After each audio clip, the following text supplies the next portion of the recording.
All right, y'all. Community Coalition Show. We back. We in this thing. Good, gang. The crew, we here. K Wilson, David 2K, Yendi. What's up, y'all? What up? I don't know. I feel like I'm going through it tonight. How y'all doing, man? We ganging here. That's what's up. That's what's We up. here. Yeah. We here. I feel like it's Monday and I already need a mental health day. Like Monday night. I mean, those are necessary. Yeah. I'm gonna have to figure that out tomorrow. Like somebody not gonna see me tomorrow. So yeah, we here. It's been a week already. Last week has been crazy. But I will say it's good to see you both, you know. It's good to see you, bro. And it's good to see you, Yandy. Yeah. Yeah, we here. So I mean, I don't know. I guess we're just gonna get right to it, you know. Right. There's a lot going on. I just been seeing a lot of stuff with like conversations people having, you know. And I'm gonna start with I know you guys got a chance to watch the Nicki Minaj interview with Joe Budden. Yeah. You watch it, you probably listen to it, however, whatever, you know. A lot of people are talking about it, and I think for the wrong reasons. You know how I get down. I don't want to get caught up in like who she is and all that and the music stuff. Right. But I think she really did say some important things during this conversation, you know? Absolutely. So I think if you just kind of look at it, I would just encourage anybody to watch it or listen to it. If you take out, because I know how people feel about her, you know, especially when it comes to like rap, she's polarized and all that stuff. But like take the person out of this interview. Right. And just listen to it from a conversation standpoint. Or at least I would say take out everything you know about her and just know that she's an artist and she's a person. I would just go person. Mm-hmm. You know, even for a lot of this conversation. So to get into it, there was a couple things that she really said that kind of hit home, you know. That really made me think about it. And the first conversation she was talking about really went into like the power of words. You know, really like the things people say, the people around us say certain things, and how they really impact us. Yeah, how you say it is really important. I can say, "Oh, that's you," and I can say, "Oh, that's you." Yeah, like she mentioned at the beginning. What were you saying, Yendi? I was saying she had said that in the beginning when she was talking about how when Wayne and Drake would bring all the girls to the studio or they would say something to her and they didn't really know how insecure she was. Right. Yes. And I mean, long story short, I don't want to go too much in the interview, but pretty much that premise, what that conversation was, that kind of led to her getting butt shots. Right. And she even said that. Like, because when they would go to the studio, she would see the pretty women there. She would see the women with the big butts. That's all the guys around her were talking about, you know? And she even said they kind of, you know, make little jokes and stuff here and there, you know? And then think about that. Young, impressionable, not even just take the artist out of it. Right. A young, impressionable person. Yeah. Who looks up to certain people, look up to these people. They supposed to be your big bros and all that stuff. And it's not that what they were doing was bad. It was just that there was a big influence. And so you see that someone says, "Oh, so this is what you like?" Like it will mess with your mind, and it'll influence you to like change who you are and change what you do. Yeah. And I know we've had a show on like the power of influence and the impact of influence and all that stuff. But the words here too, like you see that you go in the studio, you see, okay, I'm trying to be an artist. Right. I'm trying to be a rapper. This is what the rappers are doing. Or this is what the rappers are looking at. Yeah. This is what they think is popping. This is what they're saying is popping. Damn, I got to get like that. You know, I think that's one of those things that we don't discuss enough in our culture. Right. Like this is what everybody's doing to get on. Yeah. And the sad thing is that you don't have to do that. Well, I mean, take music out of it. Take the mechanism out of it, right? Okay. What do we do in our culture?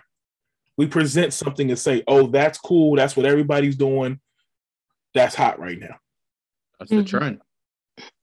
And then what happens? People follow the trend. Yep. People go to it. Mm-hmm. You know, advertising, that's prime advertising. People notice, they prey on it. Right. You know, and speaking of preying on it, once they see that people are like actually like influenced by it, like companies will come and say, "Oh, that's what y'all like? Oh, let's take that and let's put this on a shirt. Let's put it in our commercials. Let's get this person and tell them to be in our commercial." And like that's kind of how like media operates. That's what she said. She was talking about Fendi print. She was like, nobody rocking Fendi print anymore, but she put it in a song and everybody was like, look at me in my Fendi print, and then Fendi reached out there. Yeah. That is powerful. Mm-hmm. Think about the power in that you have when you can say something and people will jump on it. Let me go do that. I used to say that about Beyonce. I was like, Beyonce can legit make a song about kicking babies and people will rock it.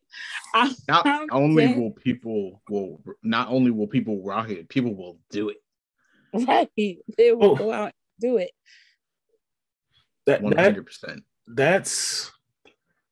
There's so much power in that. There's good, there's bad, and all of that, you know, but like think about, you know, responsibility along with that as well too. Right. And I think that's what we have a lot in our culture too, where it's like we have a lot of power. People wield power, but are we really being responsible with that power too? Absolutely not. Like, I mean, why do people look up to rappers as a role model? We shouldn't. We shouldn't, but we do. When she said it, I was like, why? Well, because I think it's layered. I think we talk about this too. Like, look at how our culture is structured, where entertainers are really the most respected figures in our culture. Right. We've designed it that way. Yeah. You know, we don't look at the managers. We don't look at the people in the offices. We look at the people that the offices are managing. Well, yeah, but like, you know, how many prominent occupations do we hold to standard? How many black doctors we know? How many black doctors do we prop up? How many authoritative figures do we have? But I mean, like, how many? That's a good point, though. How many does the culture acknowledge? Mm-hmm. You know, we still got a whole bunch of people that have problems with Obama, even outside of a presidency, even as a man. You know, follow-up to that is, could it be that they're looking up to rappers and that's the life they want to live and say, well, I want to be a rapper instead of a doctor?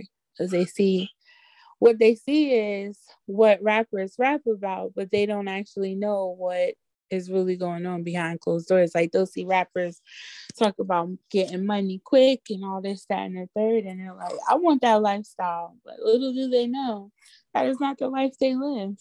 Right. Yeah. And the sad thing is that they don't know that rappers had to work on that to actually get to where they are now.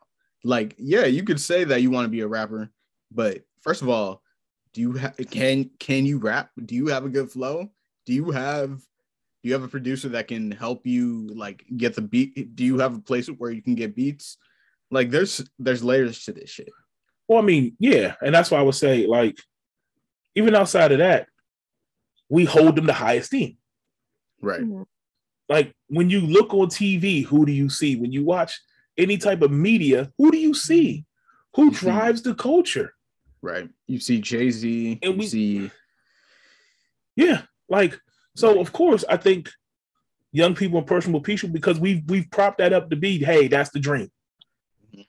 That's the dream. This is what excellence looks like. This is what success looks like. This is what people are being told. This is what people are being shown.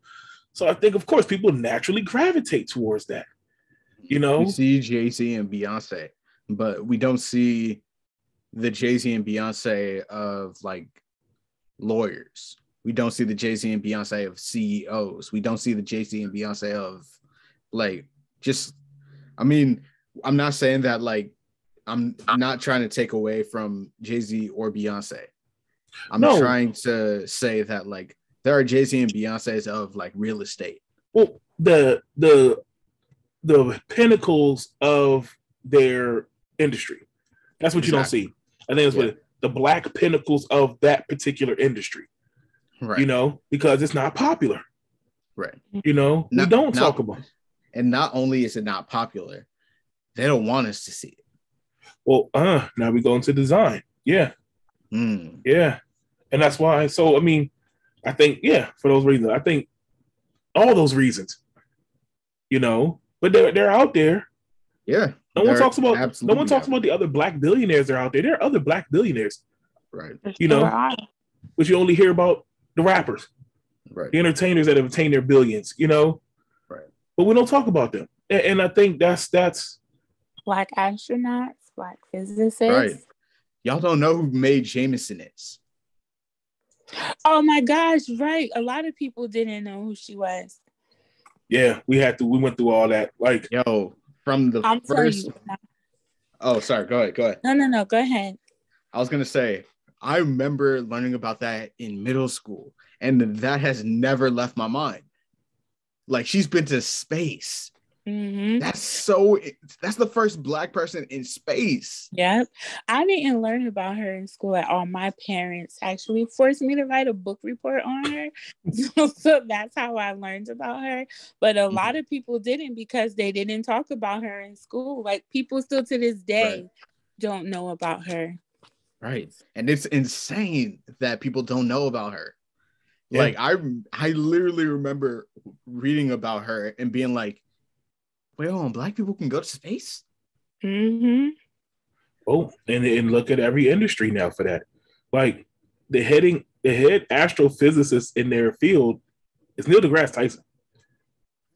Heck yeah, I love Neil deGrasse Tyson. That's my dude. And I actually didn't. But why don't we hold him up to the same esteem that we would hold up like a Stephen Hawking or somebody? You know, like, he gets a lot of press and stuff, but like I feel like he had to really fight for that, you know?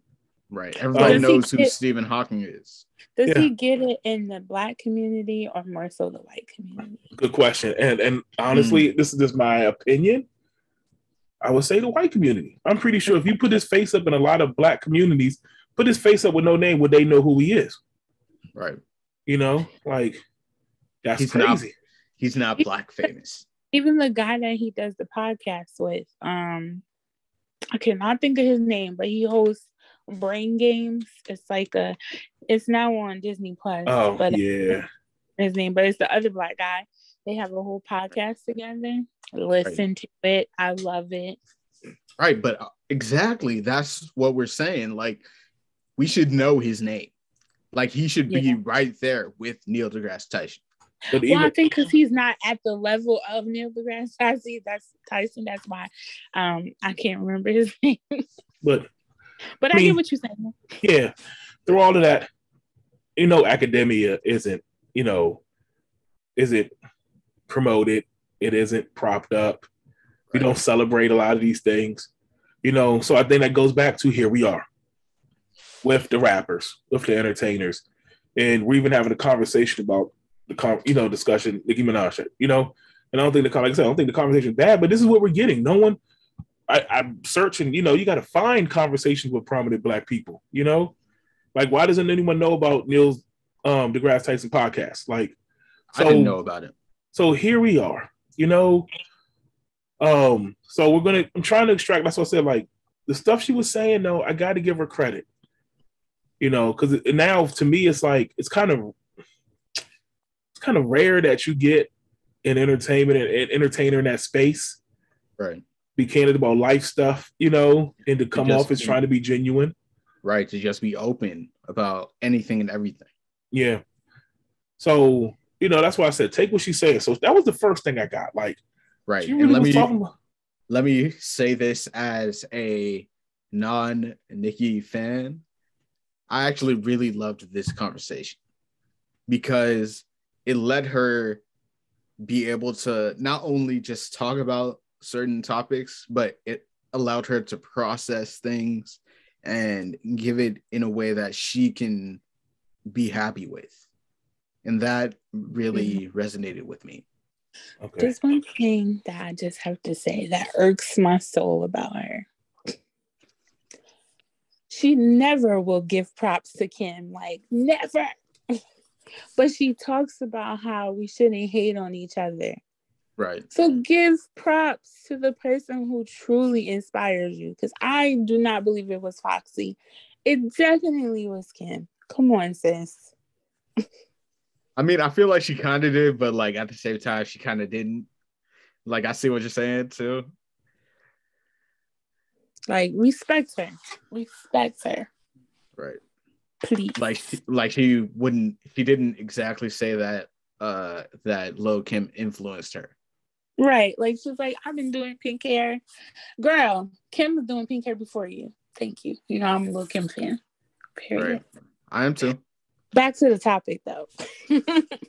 Yeah, because I don't really want to make this podcast about them because I don't really care about them in the artist space. But I think for our podcast, our show, talking about culture, like, but even what she was trying to say in terms of like acknowledging other people, you know, and stuff like that. I think. Oh, sorry. Go ahead.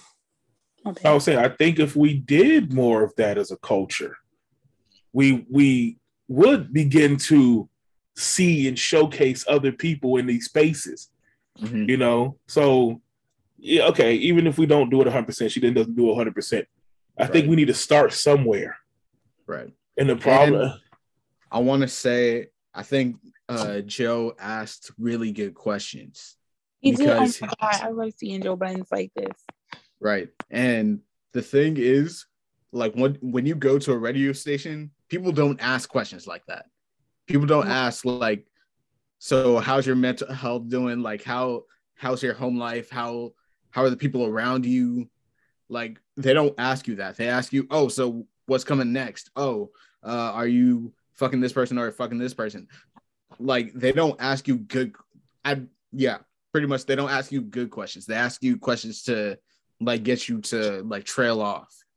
I think it was dope because he's an artist himself.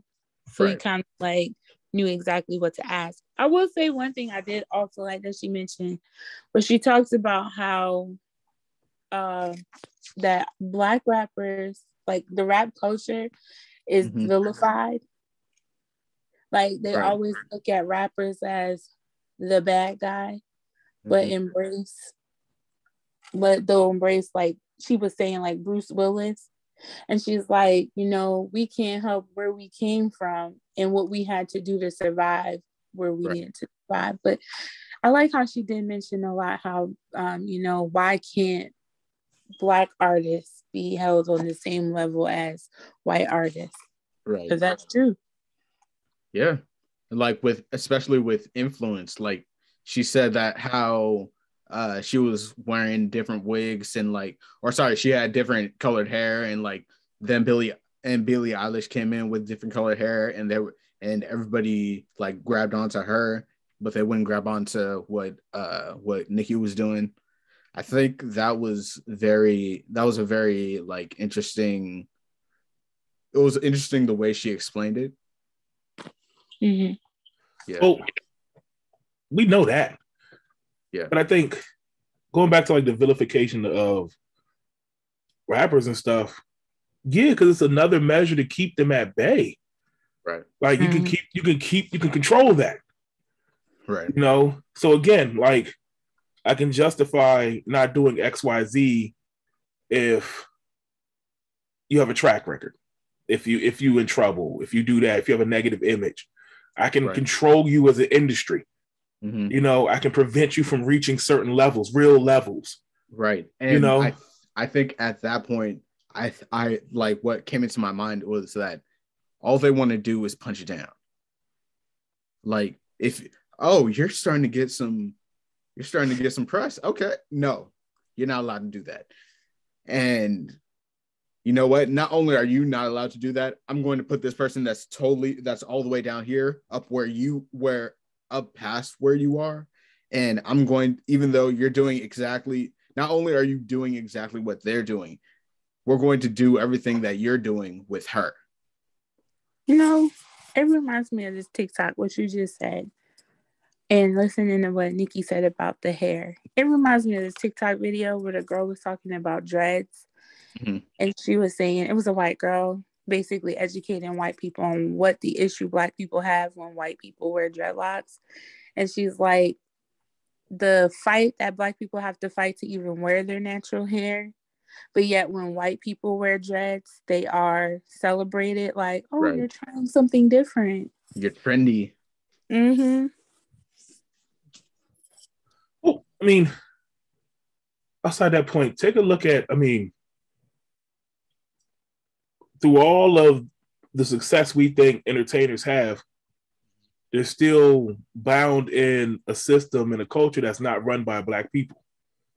This is true. So absolutely, true engines, as they always call them. So right.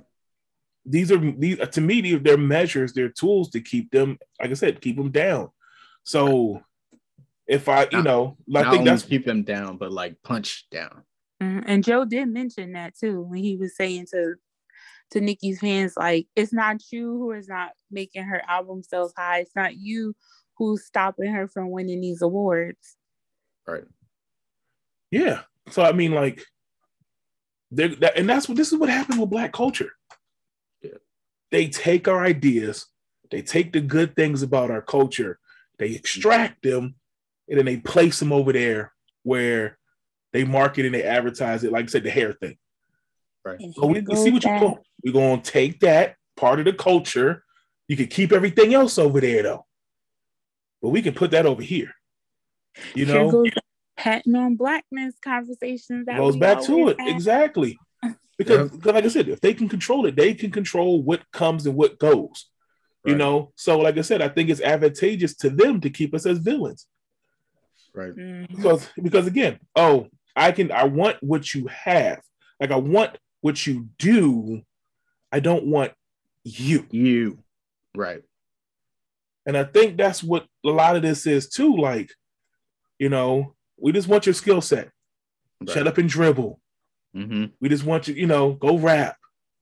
But we want what you do. We want what you do, but we don't want you. Yeah. So once you start coming up, now you a villain. Now you're not good. You bad news. We don't want you. Got trouble. You do X, Y, Z. Right. Keep you down. Mm-hmm. Keep you down. Yo, do you remember? Have you guys seen the first? It's an episode in the first season of Atlanta, to where someone tells Paperboy, play the villain, because that's who you're being depicted as right now. Well, because that's what it is, and a lot of people see value in that, not understanding that you're really damaging culture. Right. So they're going to pay you to be the villain. They'll prop you up to be the villain. You can do that, cool, because it fits the narrative. Right. And not only that, they get to control that and say, oh, so we can't put you on this tour because we've heard about your previous endeavors, and we've heard things, so we're not going to put you on this tour because it's too dangerous and you're going to fuck up the money. Yeah, but I mean, we aid that too. Right. Like, we can also call it what it is. Like, we can come up and don't have to continually stay in the same situations either. Right. You know, we do have some limits of what we can do in these situations. We have some control over some of this. Right. You know, when no one wants to say that either, you know, like, you start, okay, I'm not going to go there. That's a whole other show for a different part. But, you know, I think going back to what she was saying, I think those are valid points. And I think that's what she was trying to get across to everyone. Like, you know, people were saying, oh, she just, like, I got to be the first. I was the best. No, that wasn't really bragging. It was trying to make examples of how they do this. Right. You know? So the way she moved is very important. She did say that too. She was like, every time when Black people in our own community, when we talk about all of the things that we've achieved and accomplished, we always look at each other as, oh, you're bragging about it. Right. And like I was saying, I say this before, sometimes you have to find ways to let people know what's going on. Mm-hmm. And sometimes you gotta talk to your shit. Yeah, but I mean, like, we as a culture pick and choose when we allow that too. And that's what I don't like. Because we'll applaud a person for doing something like going on vacation. But when it comes to a measure of success, we won't applaud each other for that. That's why, weird. Yeah. Look at go on social media right now. You see, oh, I'm doing this, I'm here, and everybody get 1,000 likes. Right. But let somebody say, hey, I've accomplished a goal. And I've been working on this goal for a long time. Mm-hmm. And I've been putting money, work, tears, blood, sweat, all this into this goal. And I just want to celebrate it. Right. And that's unpopular. Right. And not only do I want to celebrate it, I want to celebrate it with you guys. Well, that's the thing, yeah. And that's unpopular. Why is that unpopular? Because it's seen as, oh, so you think you're better than me? Oh, so you think I can't do that? It is hate. Crazy too. Because I never looked at people like that are successful. I never be like, why are you bragging? I be like, talk your shit. Because you don't know what that person went through to get to that point. Right. And this is why it's one of the downfalls to me of social media and stuff. But even before social media, we had the naysayers. There are real like haters out there. Not the fake ones, the real ones. But I think it is a sign of some people's insecurities. Right. People are so stuck on social media too. It is so crazy that a lot of people judge me because I don't post enough on social media. But I don't feel like I have to share everything. Like when I went on vacation, like I'm sorry I didn't post any pictures. I was truly enjoying the moment. Right. And you should be allowed to do that. Exactly. Maybe more people should unplug and enjoy the moment. Mm. I think that's one of the biggest issues. Like, we've lit this facade, we've created this whole culture around social media, Right. Mm-hmm. And it's almost like you living in The Sims or Grand Theft Auto, depending on how you look at it. Like, we might as well be living in Grand Theft Auto online for real. Like, how people are ruthless out this joint. Like, right. But we've created this whole space where it's like, whatever. And it's not real. And if you don't conform to that, then something's wrong with you. Right. Mm-hmm. Something's wrong with you because you didn't take pictures. Right. Yeah, like Pixar didn't happen. Right. Some jobs even look at how many followers you have on social media. Talent agencies look at how many followers. It's like, what happened to the hard work that I put in to get here? Right. Or the talent. You care about what I post on social media. Right. Yeah. It's funny you say that. Like, side note, I was going through, because I had to create a press kit recently. And so I'm going through designs, I'm talking to people, having people send me designs and stuff, because I'm like, I'm not creating this from scratch. Let me see what other people do. I need to see a template. And every template I got, was one of the biggest parts of that, where's your social media follow? How many followers? It's in the templates. Right. I'm like, so people really hold value to that.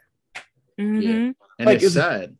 Because it's not real, because I can lie about my followers too. Right. I can There's buy services followers. I can buy. Like, and you're going to tell me that's a real, so like, I look at companies now. So companies, you really make business decisions and place value on social media following, which may not be true and damn sure isn't accurate.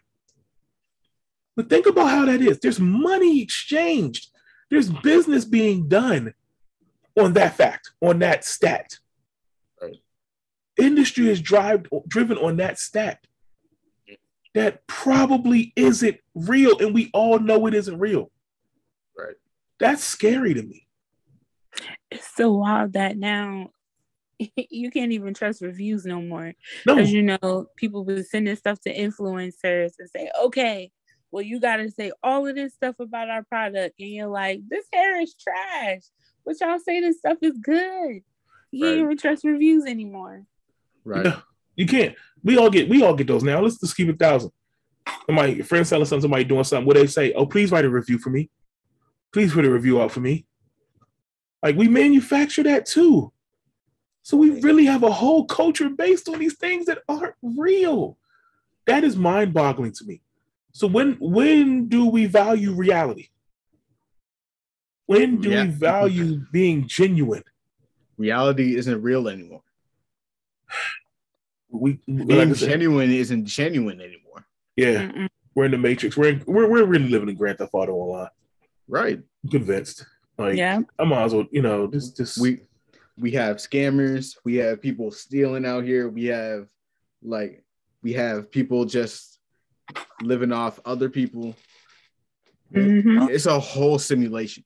I mean, like, it's not like, damn, it didn't even take that long. That's the real crazy part. It ain't take that long for us to get here, yo. Right. You gotta watch Ingrid Goes West. Ooh, you seen it? Yeah, no. I've seen a little bit of it. Because that reminds me of Ingrid Goes West. She was so obsessed with that girl on social media. Mm-hmm. She followed her to California. She's crazy. And literally follow her. Yeah, she literally followed her.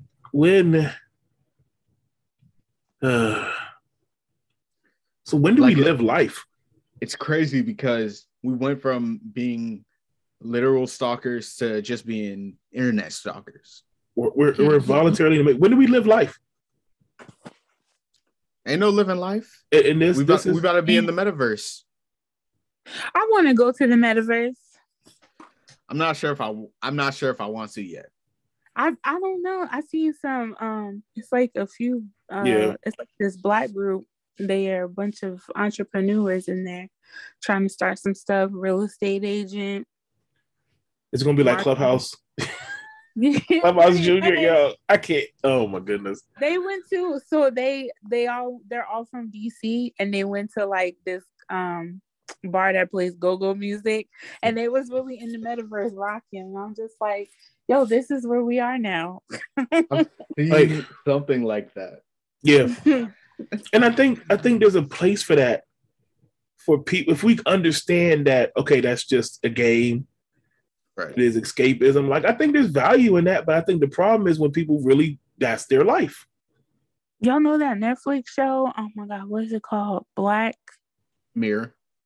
Yeah. That reminds me of Black Mirror. Yeah, there's stuff out there now for that. Like, yeah. But VR goggles, like, that's kind of poison. Like, I understand the greatness in it, but also, like, I don't want that to become my whole life. Like, right. I still want to go out and meet people. Like, that's one thing I actually love about life. I love meeting people, but also at the same time, people don't know how to have conversations. Well, I think this is part of it, though.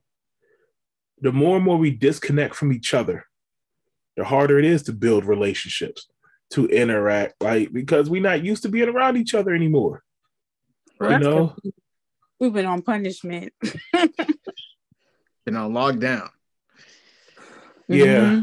Well, we have to find a way to be creative now. I think that's what it is. Like, it's a little harder too, but this is where human creativity comes in. How can we still make this happen? How can we still figure out ways to do it? And the funny thing is, I see a lot of people still make ways, even during the pandemic. Right. You know, I mean, sometimes they were risking it all, but, you know, right. We still make a way sometimes. And I think we just have to do that. Like, we can't lose sight of reality. Right. Especially, and I'm going to give this example. You can match with a girl on Tinder and you can have a great time with her. like just having a conversation. Right. But eventually you're going to have to meet up with her in person and actually speak to her. And you can't speak the way you were to her like you were online. We actually have to have a conversation. I think it even goes beyond conversation. You actually have to get yourself together, make an appearance, like attend to your body, hygiene, look, right, mannerisms, nonverbal communication. Talk about it. We have to get through all of that. And that's the thing I'm seeing now. Like everybody's so used to being in the house. Now we all look sloppy and frumpy. When you leave this house, you still gotta get your shit together. Right. Like the whole package of a human being has to be there. You know? So like we go to meet somebody, like, and I think people, like I said, they're so used to sitting behind a computer, sitting behind a phone, like everything has to line up. Right. And then people wondering why they can't find nobody. Because you look good on paper, but you don't look good as a person. I mean, I be trying. But you know what I'm saying. Like you have to speak to someone. But you have to maintain. I don't want to say you have to maintain an image, but you have to. How do I want to say that? No, not so much an image, but you have to maintain yourself. Right. And then not only that, like you have to be interesting. Mm-hmm. You have to be someone that someone else is going to want to be around. Right. You have to be, You have to be appealing. That's the right word. Not just physically, but mentally as well. Right. Intellectually. That's why I say everything has to line up. Like, okay, looks ain't gonna do it for most people. Not anymore. Everybody manufacturing looks. You can find somebody look good. Like, sorry. Anybody can look good. Let's keep it 1,000. But who are you as a person still matters in this world. And I think a lot of people have gotten by with just one trait, one quality. Like we were just talking about a couple minutes, like a while ago. You can have a bag, especially most as a man. Men have figured out if I get a bag, somebody gonna like me. If I have money, or even if I look like I have money, somebody's gonna like me because that's what culture dictates, right? Right. Women have figured out if I'm pretty, I got a big butt, look good, somebody gonna like me. Right. But then the problem is the relationships don't sustain once you get past that one trait. Right. Men, okay, you got a bag, so what? What does that mean? You're a creep, you're a jerk, you're an asshole. They ain't gonna work. Mm-hmm. Women. But one thing I always say is that. Oh, sorry. Go ahead. I was gonna say women. Same thing. Like you may look good, but if you're shallow, if you're self-centered, if you don't bring anything else, like if you can't do anything, you're not a compatible person. Like, and you think that's gonna last? No. Once you get past the honeymoon phase in a relationship, it's gonna die. You'll be surprised. I know, but then how long did that last? A lot of people choose that though, all because they look good. They'll choose that shallow ass thinking where they don't have nothing in common with the person and should be mad bored. And then they stick with them. And then what happens? They not happy. Hey, but that's the life you chose. I know. But that's the problem. You chose it on false pretenses. Like, right. That's what we're talking about. So it's like we're not thinking long term. Yeah. Anybody could be 6 feet. Any dude could be 6 feet. But who's gonna treat you the way you should be treated? Yeah. Can you be a husband or wife? Can you be a father or a mother? Can you be a good person? Like, so can you hold it down? Like, can you? Oh, man. So that's what I'm saying. So like we live on these, and that's part of the problem. Like we're going on the first thing, and it's not sustainable. And then I gotta have conversation with brothers, man. I don't even know why, man. I don't even know. No. The problem is you didn't take the time and effort to put into it to figure it out. Right, and I think that's why today, in this certain moment, that Tinder is. Or I should say dating apps are shit. Because you can, like I said, you could look good on paper. You could talk a good game, but you gotta eventually meet up in person and actually entertain that person. Well, that's why I'm going to say this. Let me say this. People are going to get mad. Dating apps weren't supposed to be the end all be all. They weren't. Dating apps were just supposed to get you in your foot in the door. Right. You know, I got to get proximity to you somehow. Mm-hmm. But it wasn't supposed to be, I'm basing my whole relationship on what I see online. That's not what it was supposed to be. And even if you go back to the early days of some of those things, like the ones who try to be elaborate, like Match.com and all of those, we have this whole system set up to be able to find this, but you still got to take it from there. It's almost like you putting your man on. Like David, for example, if we go meet a girl and I'm putting you on, eventually I'm walking away. Right. And you got to take it from here. It's on you, now fam. I'm on my own, and I have to be charming. I have to be charismatic. I have to be relatable. I have to establish myself as a person. Yeah, as someone somebody would want to date and be with. So all that's the dating app. The dating app is just, I'm gonna put you on, fam, and then after that, I gotta go. And if you can't do that, you are bullshitting. But this is what happens. So I think we put too much value on that part. Right. You know, we do. Like, again, I think that goes back to the whole, we've created this whole false reality. Man, it's vast. It's elaborate, yo. Mm-hmm. Think about everything we do now is in this false reality. It's in the Matrix. Right. And then when you have people unplugged from the Matrix, they're weird. Yeah. I don't know. It's a lot. Ooh, real quick. So I was on Tinder for a very long time. And at one point, I literally was just throwing shit up to the wall to see what would stick. Like, just to see like what would get girls to actually match. Like, I would have no profile. I would have maybe 2 pictures, and I would have no bio, or I would have a bio and no pictures, or I would have 5 pictures and no bio. Like, there's this shit is literally like, how do I say it? I mean, I don't want to say it's a numbers game, but like, it's a numbers game. Well, that's how a lot of people look at it. I've heard that before. Yeah. Even before social media and dating apps, a lot of guys used to say that anyway. Like, if I highlight 10 girls, 1 girl gonna say yes.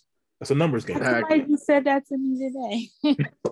And that's how a lot of men view it. They let me holla. And then 10 of them, somebody might say yes. So I'm in this volume. Right. So that's why when you see guys running down the street and they hollering at every girl, right? Okay, no, yes. Okay, maybe. Okay. That's how they view it. At one point, I was swiping right on everybody just to see. I would run out the swipes. Yeah. Like days on end, just to see what would stick. Yeah. Okay. And honestly, it made me hella shallow. See, because it wasn't about the quality of the person. Right. It was just about getting a like, you know? Right. No, it was, and it was just about, it wasn't about the person. It was just about getting a person. Yeah. Which is not healthy in itself either. It's not. It really isn't. Yeah. So that's all we got there. That's a terrible thing to say. Yeah. Or it's just a terrible thing to look for. Yeah. All right. Look for quality, not quantity. Yeah. Quality over quantity. That's it. Yeah. Let's keep it going. We got any Bobs and Karens? Yeah, we got a few. All right. Let's start with Florida man. We have a Florida man. Of course. Florida man calls the police to test his meth to see if it's good, to see if it's real. I want to, okay. And I want to say something to this because I have 2 thoughts on it. One, there's fentanyl is everywhere right now. And if I was doing drugs, I don't want to die. I just want to feel something. You know what I mean? So I understand that part of it. But at the same time, meth is not the legalest drug. David. I'm trying to play. You know what I'm trying to do. There is no devil's advocate on this one. There really isn't, but I'm trying to. There's no shooting. There's no shooting bail. There's nothing here for that. There really isn't. But this man called the cops. Think about he called the cops to test his meth. First of all, if you're smoking meth, I feel like that's a take it at your own risk kind of drug. Like, yeah, no one has their own side tester for that. Like, no, how many meth addicts walking around like, yo, I don't know about this one. No, sorry. There's no diamond tester for him. But then you called the cops. So were you already on meth? Were you already high when you made that call? Like, there's so many things wrong. There's nothing excusable that. Go ahead, dog. You might as well just walk to the police station and say, lock me up, fam. Right. Like, I'm sorry, there's no bail here. Hey, the key word was Florida, man. Exactly. That part. So nah. Any more Bobs? We got on Bobs. Yeah. We have a Bob in school that in high school, I think, that threw cotton at a black student and hit him with his belt. I did see that. And first of all, I saw that he was about to get his ass beat, but also I really hope he got his ass beat. And I shouldn't say that. There's consequences to certain things you do. He didn't get those consequences, though. I mean, maybe not from the authority. Right. But my thing is, I saw the video. I didn't watch this video. Those things kind of trigger me a little bit.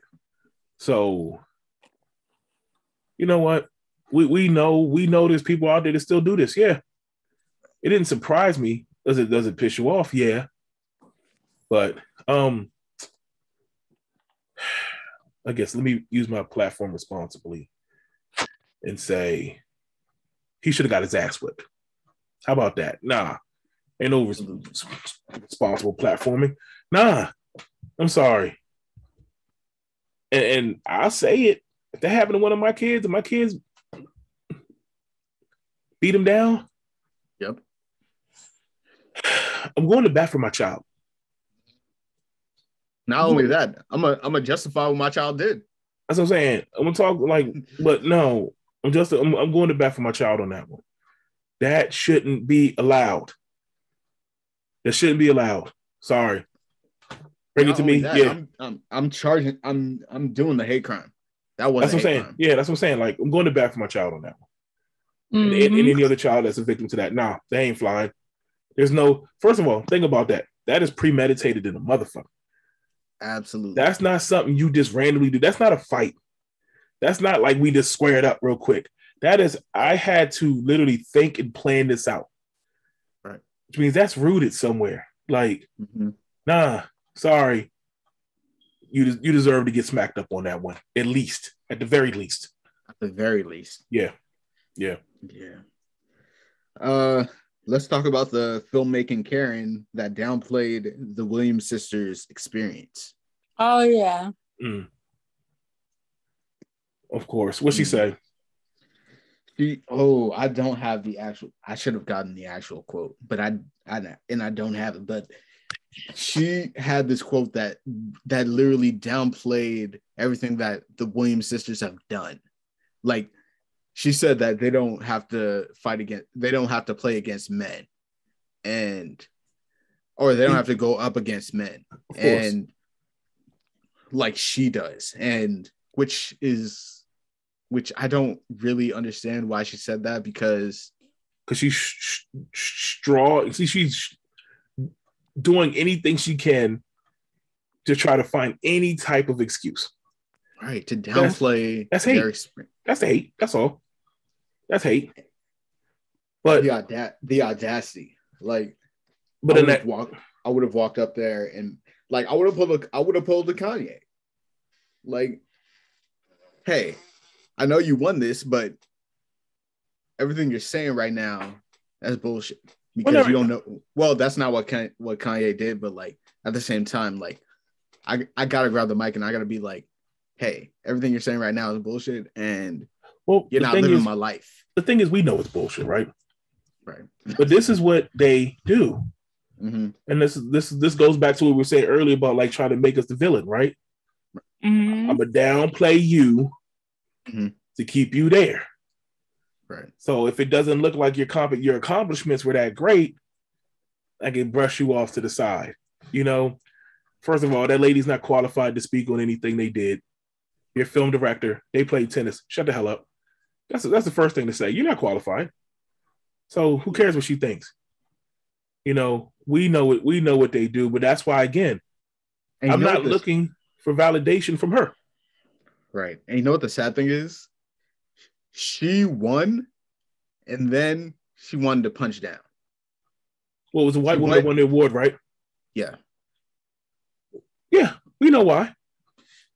Because again, they love us so much that they find any little opportunity to come at us. Like, that's why, again, I go back to the conversation, the power of words. We have to prop ourselves up. We have to celebrate ourselves because we see what they doing. We see what time they on.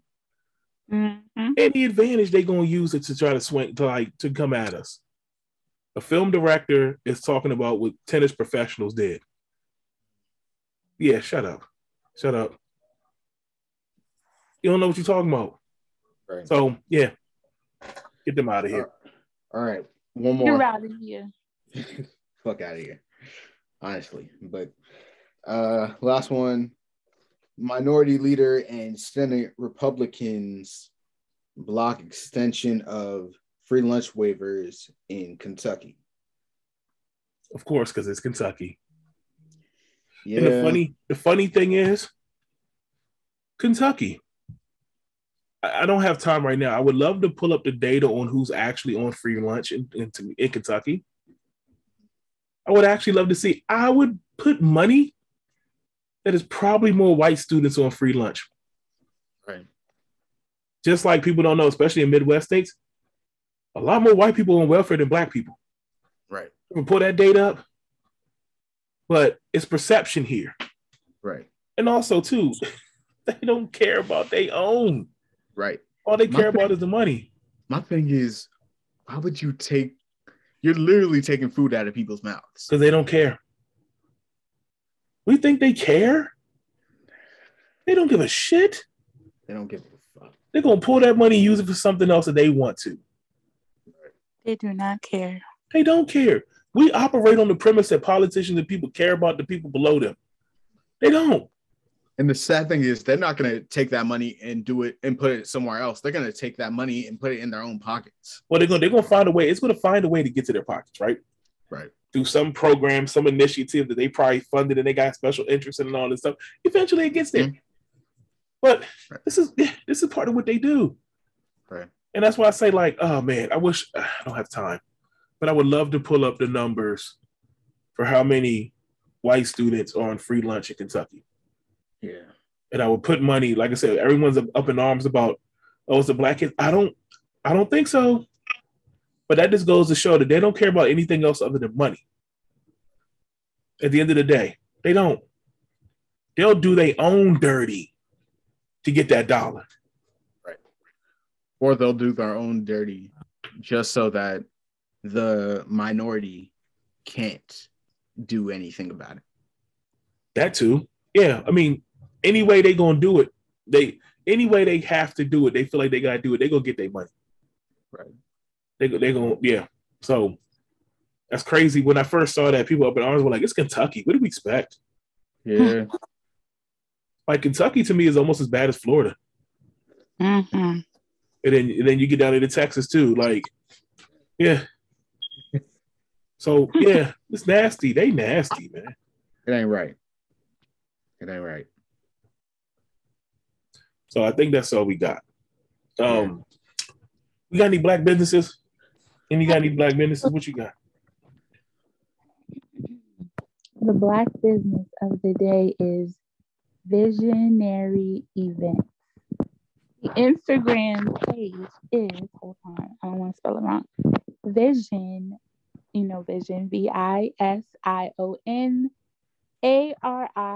events with capital ARI events. Space events. Okay, back. Came up? No, I ain't. Oh, sorry. I was on some other stuff. What did they do? Visionary events. Okay, it's an Atlanta-based event planning company offering creative solutions for bold, beautiful, and memorable experiences. You should check out her work. It is really dope. If anybody's in the Atlanta area, holler. Okay. That's what's up. Seeing like they hold it down in the event space and stuff like that. Cool. And sorry, go ahead. Go ahead. I was going to say, speaking of Atlanta, we have one more Karen. So a lady forgot her key fob and she needed to get into the building, and a Karen tried to berate someone from trying to get into their apartment or trying to get into the building, I should say. Well, she didn't even berate her. She blocked her path first, trying to get into like the little garage. You got to like go through like the little keychain, like open up and stuff. She blocked her path. She tried to approach you. She called the cops, of course. So the girl recording, she tried to approach her, said, back up. I have a gun. Yeah. So then, of course, Karen goes into Karen mode, trying to say that she was going to try, like she felt dangerous stuff. Then Karen tried to approach her car and attack her. That was on the video too. Yeah. So if you're scared, why would you approach the car? I think this is a common thing we're starting to see. They lash out when they don't get their way. Right. And like we've seen that time and time again where they know they in a bad spot. They getting recorded, they looking bad. And what do? The only thing they know how to do is to lash out, try to attack. Right. And that's what's been happening. We see that now. Like I said, there's a formula to this. They try to snitch, they try to get us in trouble, they try to lie. And then when all those things are exhausted, what do? They try to attack. And then if you give them the pow and bop them beside the head, then they try to play victim on that. Yep. So again, that's why we have to continue to record this stuff. Absolutely. Like, I hate to say it, but if you see something about to go down, pull your phone out. Right. Pull your phone out. We have to record these things. They have to keep getting exposed. Eventually, something's going to happen. These people got to keep losing their jobs. They got to keep getting locked up, losing their money, their livelihood, something. Right. Until they start seeing, this ain't what it's going to be anymore. Right. We got to start coming at them. So, and I'm a person that doesn't like guns or anything around it, and I'm not mad at her for having a gun because literally that's what people have to do now. Well, because it's Atlanta, Georgia, they can carry. Right. But even if even if she didn't have a gun, she just said it. She's trying to back her up, trying to protect herself. Right. Right. But I think the first thing, like I said, she pulled her phone and started recording this stuff.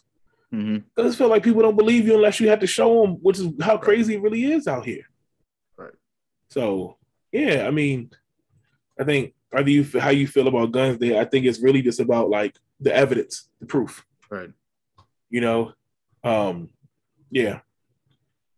So I think that's all we got. I know we're getting late on time. Yeah. You don't have You said what? Say it again. The person for the community. Honestly, I've been on the go. I don't even have one right now. I don't have one this week. Yeah, I don't either. Actually,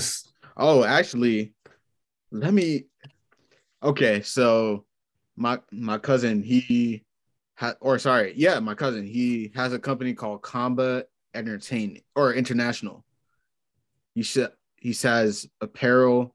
He does a lot of media stuff. Comba International.